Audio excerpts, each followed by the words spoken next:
চুয়াডাঙ্গাতেও নানা আয়োজনে জাতীয় কবি কাজী নজরুল ইসলামের ১২৬তম জন্মবার্ষিকী উদযাপন করা হচ্ছে।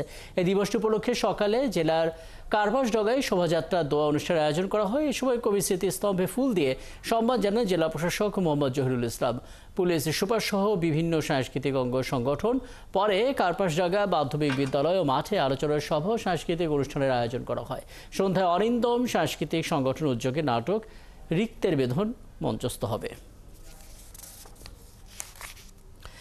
জাতীয় কবি কাজী নজরুল ইসলামের ১২৬তম জন্মজয়ন্তী উৎসব শুরু হয়েছে ময়মনসিংহের ত্রিশালেও এবং ত্রিশালের দরিরামপুর একাডেমি মাঠে নজরুল মঞ্চে ৩ দিন ব্যাপী এই উৎসবের উদ্বোধন করেন তথ্য ও সম্প্রচার সচিব মাহবুবা ফারজানা। সেখানকার আরও খবর জানতে আমাদের সঙ্গে যুক্ত হচ্ছে সহকবি বাবুল হোসেন। বাবুল, ৩ দিনের এই আয়োজনে কি থাকছে একবার একটু জানবো, সাথে এখনকার আনুষ্ঠানিকতা কি দেখছেন, দর্শনার্থীদের প্রতিক্রিয়া জানাবেন এবং আয়োজকরা কি বলছেন সেটা একটু জানাবেন বাবুল।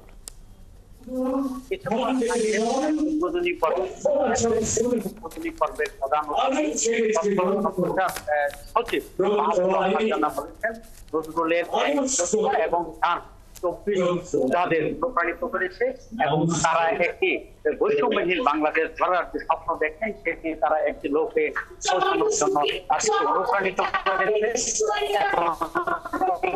অন্যান্য যারা আলোচক ছিলেন তারা এই ২৪ জুলাই গণঅভ্যুত্থান থেকে গুরুত্ব দিয়েছেন যে এই মুহূর্তে এই উদ্বোধনী পর্বটি এবং এটি চলছে এবং আগামীকালও কিন্তু একটু সময় বিকেলে সাংস্কৃতিক অনুষ্ঠান এবং আলোচনা রয়েছে। তৃতীয় দিন অর্থাৎ মঙ্গলবার ২৭ মে সেদিনও আলোচনা সভা রয়েছে এবং সাংস্কৃতিক অনুষ্ঠান। তো শেষ দিনের এই আলোচনা যে পর্ব যেটি রয়েছে সেখানে প্রধান অতিথি হিসেবে সংস্কৃতি উপদেষ্টা তিনি সেই পর্বে প্রধান অতিথি হিসেবে কথা রয়েছে।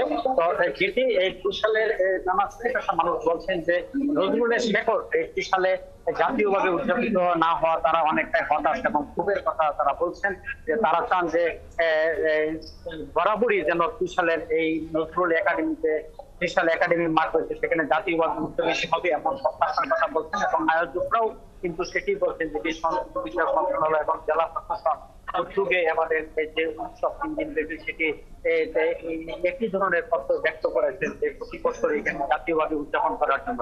এবং অনেকে একটি দারোগা বাড়ি যেটি কাজী নজরুল ইসলামের শেকড় কাজী সিমলা গ্রামের যে দারোগা বাড়ি এবং নামাপাড়া গ্রামের কুচুটিয়া ব্যাপারী বাড়ির যে বংশধর রয়েছেন তারাও অনেকটা হতাশা এবং ক্ষোভের কথা বলছেন যে নজরুলের শেকড় এই সালে জাতীয়ভাবে উদযাপিত হয়নি এবং নজরুল স্মৃতিকে অযত্ন অবহেলা বছরে একবার বসা মাজা হলো আবার তেমন কি হয়নি এবং প্রশাসনের যে দায়সার আয়োজন সেটি নিয়েও তারা ব্যক্ত করেছেন এবং তারা আশা করছেন যে আগামীতে এই ধরনের যে এই অযত্ন অবহেলা যেটি এই প্রশাসন যেটি দেখিয়েছেন দায়সার আয়োজন আগামীতে অত্যন্ত জমজমাট ভাবে সেটি হবে। যদিও এবার এই যে ২১ সালের একটি রেওয়াজ নজরুল জয়ন্তী উৎসবে একটি বৃষ্টির এবারও কিন্তু সেটি ব্যবসায় ঘটেনি। এই কিছুক্ষণ আগে প্রায় ১ ঘন্টারও বেশি সময় অনেকগুলো আয়োজন রয়েছে। নিশ্চয়ই বাবুল হোসেন আরো কথা হবে আপনার সঙ্গে। বাবুল হোসেন আমাদের সঙ্গে যুক্ত হয়েছিলেন, বলছিলেন ময়মনসিংহ থেকে।